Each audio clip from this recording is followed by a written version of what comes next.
Episode 3968, When Life Doesn't Go as Planned. Moms, it's time to rediscover, rejuvenate, and renew who you are in mind, body, and spirit. Welcome to Create Your Now, Your Best Selfie, the show to help you do just that. Here's your host, certified life coach, personal trainer, and nutritionist, Christiane Wargo. Happy day. I hope you're having a fabulous start to your week, or maybe you decided to make this a holiday because you were watching the Super Bowl. Yeah, I know. Who knows? Did your team win? Well, then life doesn't go as planned. For those of you who are brand new to Create Your Now, welcome to this incredible family. I'm so delighted of your presence. If you already haven't had the opportunity, you want to head on over to createyournow.com, where you can learn more and sign up for the Kisses newsletter. They keep it simple strategy, everyday solutions to live, love, and impact. Well, this episode is brought to you by AIM, Inspiring Connection and Community. Okay, so really, did your team win? Did you want the Seattle Seahawks? Well, if you watched it, you know I'm not going to be the spoiler here. Seattle Seahawks beat the New England Patriots. Congratulations to them. But more importantly, honestly, congratulations to our Olympians. If you've been watching them and the stories already that are coming out of the Olympics, oh my goodness. It's like when life doesn't go as planned, but yet then it goes a different way and it goes even better. And sometimes I think we have to put things in perspective. And so I thought, maybe we need this Monday quarterbacking to look a little bit differently when life doesn't go as planned, right? Because have you ever paused to ask yourself why the goals you once set remain out of reach? Like, why are you not getting to where you want to go? Why are the plans you carefully crafted seem to unravel, leaving you stuck somewhere between disappointment and confusion? When life doesn't go as planned, the fallout can feel like a long, harsh fall, very far, right? So disorienting that figuring out the next step seems impossible. And yet, we cling to that single burning desire to push through and reclaim the path we envisioned. You know, life rarely bends to our will. In fact, usually we're the ones that are caught and we're, with the injuries even because we have to bend to it. Our decisions set a chain of actions in motion, but outcomes depend on factors both within and beyond our control. You probably can think about 5 things right now off the top of your head of like, oh yeah, when life didn't go as planned. Yeah, I remember when. I remember. Maybe it's too fresh for you. Maybe you're in that right now. Success or failure isn't just about the choices you make. It's about how you respond when those choices don't deliver the results you aimed for. Because a lot of times, what are we working towards? The results, let's be real. If it's your health, you want to be healthier, so you're aiming for the results. If you want to do a career move, you're aiming for that job or that promotion, right? And when that doesn't happen, it's like, that's the results. Whoever thought about the in-between? So what do you do when things don't pan out? What have you done in the past? Do you stew in frustration, letting the weight of unmet expectations crush your momentum? Do you quit and just move on, chalking the experience up to, well, it's just a loss, no big deal, I'll come at it a different way, or maybe you just drop it? Or do you pause long enough to reflect, to recalibrate, and then lean back in with fresh resolve? Urgency and looming deadlines can pressure us into rushing through setbacks. It's like, we gotta get back in. We gotta get back into the game. Did you watch the Super Bowl? Did you wonder if the New England Patriots would ever come around? I mean, crazy, huh? 0 for so long for the New England Patriots. They weren't scoring squat. And Drake May was getting sacked. Maybe that's your season right now. You're just getting sacked. You're not getting where you want to go.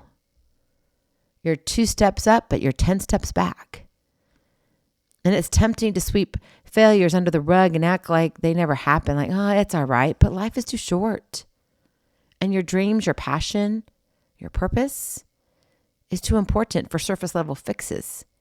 Sometimes you need to stop right there. Just stop.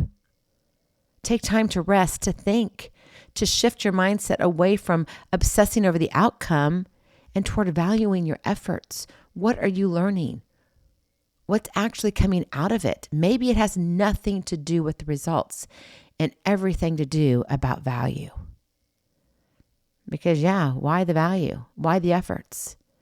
Because results can feel like fickle markers of worth. They don't always reflect your hustle or your learning or your growth. And when you hold tight to your efforts rather than clutching desperately to a specific result, you build resilience. You get stronger. You turn failure into fuel. That is your kiss to keep it simple strategy. Turn failure into fuel.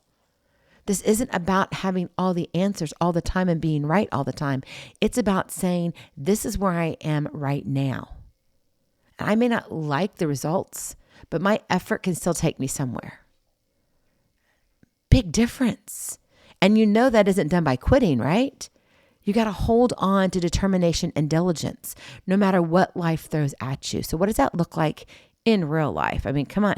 If you were playing in the Super Bowl and you were second runner up, I know. It's hard. I mean, I can't say I've ever played in the Super Bowl, but I've had my moments where it was like a Super Bowl and I didn't come out on top. It's hard always being the first runner up.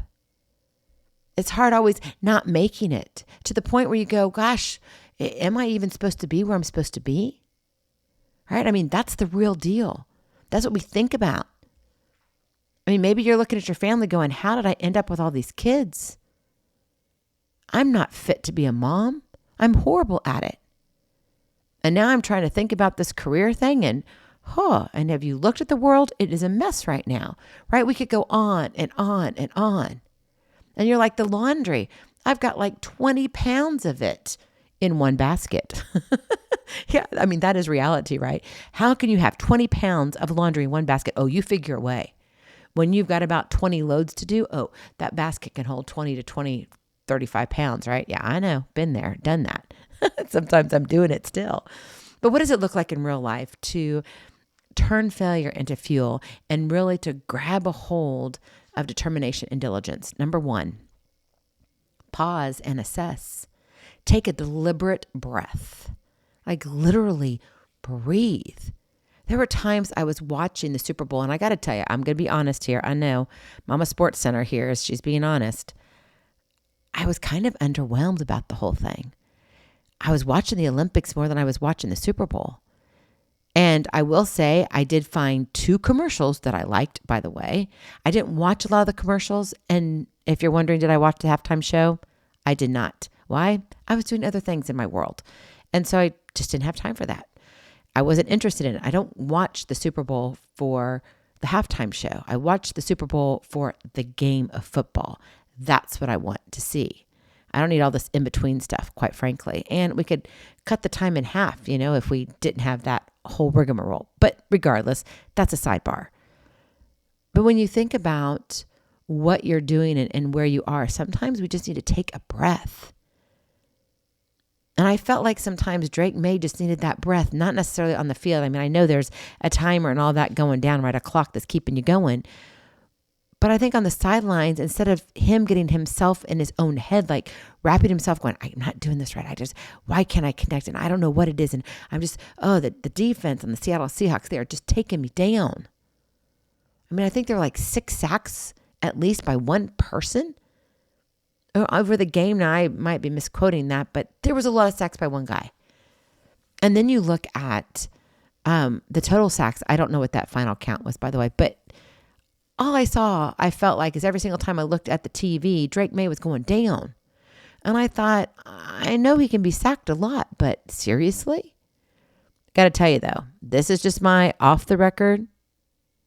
Seattle Seahawks defense won the game and special teams. Just saying. Yep, and their kicker. Because it wasn't anything else. But that means what? The team won the game. Right? It wasn't one person standout. It wasn't a one person game. And I think sometimes we've got to take that away.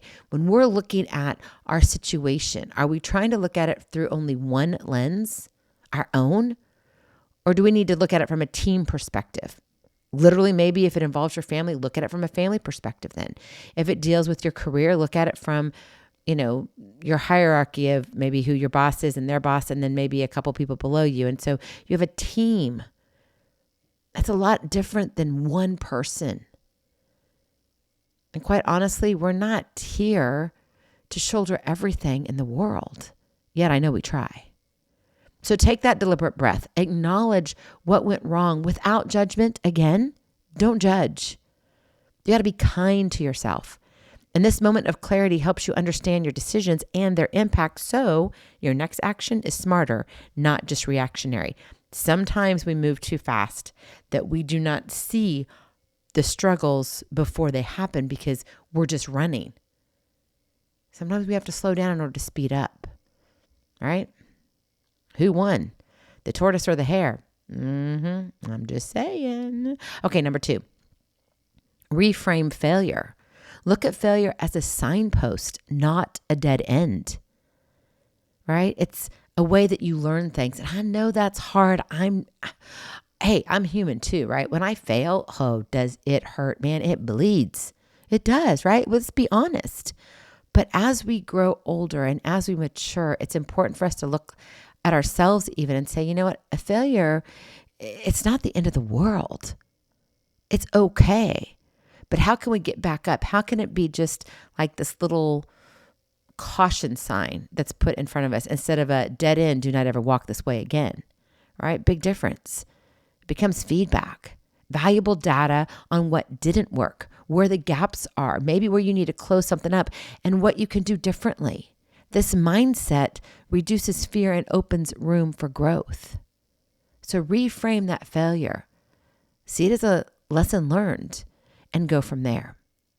And then finally, number 3, commit to consistent action. You got to show up every day, every single day. Even when you're tired, show up. You may not be able to do as much, but when you show up, guess what? Maybe you taking a nap is exactly what you need to do. But that's a decision that you made. And that's committing to, I'm going to do this. And sometimes you have to acknowledge this is what I really need and be okay with that. Not to beat yourself up over it. Look at your season and say, what can I do in this season? That season may last a month. So what can you do in that month? Chip away at those goals, regardless of setbacks. Because remember, you're not looking at results. You're looking now from where? Your efforts. What is valuable?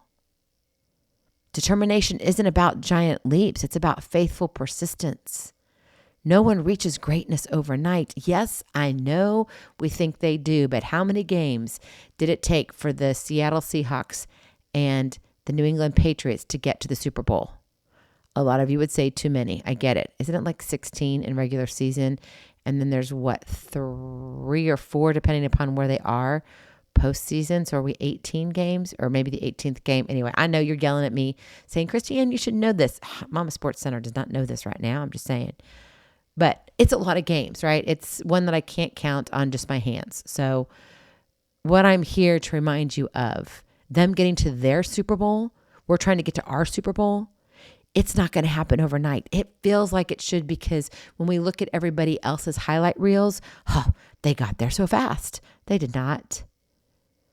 They had sleepless nights just like you do. They had nights where it went on and on and on. There were arguments. There were so many setbacks. But a lot of people don't want to tell that side of the story because why? It's not that sexy. It's not. But you see, when you're real with yourself, that's what matters. It's not about having this sexy, sassy life of like, oh, look, I've arrived. Have you seen some of those people who've arrived? Give them 5 years and see what their life looks like. Yeah, sometimes it just doesn't look good, does it? Because that arrival, that hello, I've arrived, doesn't really fit where we're supposed to go. Sometimes those setbacks can actually be protection. Lots and lots of different ways to look at it. But here's the main thing I want you to take away from this. Just because you're not getting the results you want doesn't mean you're not winning. Okay? If that's the only thing you hear about that or hear from me today, take that. Just because your results aren't getting you what you think you should have doesn't mean you're not winning. You are winning, right? You're not a loser. You're winning. But your story just looks different, and there's nothing wrong with that. Because remember, success isn't a straight line. It's a messy path filled with choices that sometimes lead to many, many stumbles and troubles. But those stumbles and troubles don't have to define you or your journey. They can teach you, sharpen you, and they can set you up for an even stronger comeback. So hang tight, my friend. Stay focused on the effort you pour in daily, not just the scoreboard. Now I know, if you're the Seattle Seahawks, you're like, yeah, look at that scoreboard. Eat it, New England Patriots. Let's be kind, right? It's a game. It's not the end of the world if your team lost. And even if you look at your scoreboard and you don't feel like you're winning, let me tell you, look at your heart first instead, and you'll see a different scoreboard. And don't forget, right? It's the next step that you're looking for. So take that deep breath. One step at a time leads to your miles of greatness. Go in peace. Be present. Be incredible. Be you. I love you so very much. I cannot wait to see you on the other side. Blessings, hugs, and lots of love. We'll talk to you real soon. Have a glorious, blessed day. Bye-bye. Feeling inspired, ready to train for life and love your journey? Visit createyournow.com for more incredible resources to help you along the way. We'll see you next time on Create Your Now, Your Best Selfie. And remember, always be sure you consult your physician before beginning any health and fitness plan.